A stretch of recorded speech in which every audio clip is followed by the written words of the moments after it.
এগুলোর সঙ্গে অনেকেই পরিচিত আছো। এগুলো হলো শাপলা। তো আমি আজকে শাপলা দিয়ে একটা নতুন ধরনের রেসিপি বানাবো। তো এটা হলো শাপলা পাতুরি। তো আমি শাপলাগুলো বড় বড় করে একটু কেটে নিয়েছি, নিয়ে ভালো করে ধুয়ে নিয়েছি আর বেশ খানিকটা লবণ মেখে রেখে দিয়েছি প্রায় 10 মিনিট। 10 মিনিট পরে দেখো জল চিপে নিচ্ছি। ভেতরে ভেতরে জল ছিল, সব চিপে দিচ্ছি, অনেকটা জল বেরিয়ে গেছিলো। এবার কড়াতে কালো জিরে, শুকনো লঙ্কা ফোড়ন দিয়েছি, দিয়ে জল চিপে রাখা শাপলাগুলো ওর মধ্যে দিয়ে দিয়েছি।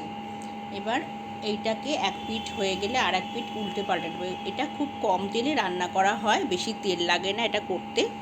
এরপর দিয়ে দেবো সামান্য হলুদ। এইভাবে করে শাপলাটাকে আমি পুরো দেখো উল্টে পাল্টে ভেজে নিয়েছি। এইবার আমি একটা শিলপাটাতে নিয়ে নিয়েছি কালো সর্ষে, লঙ্কা আর লবণ দিয়ে ভালো করে মিহি করে বেটে নিয়েছি।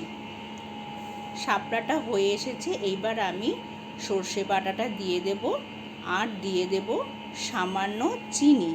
লবণ আমি এখানে দেব না, যেহেতু আমি লবণ মেখে নিয়েছি, তো ওর জন্য লবণটা আমি আর দিইনি। তো তোমাদের কার কীরকম লাগলো অবশ্যই কমেন্ট করে জানিও, আর অবশ্যই বাড়িতে ট্রাই করো।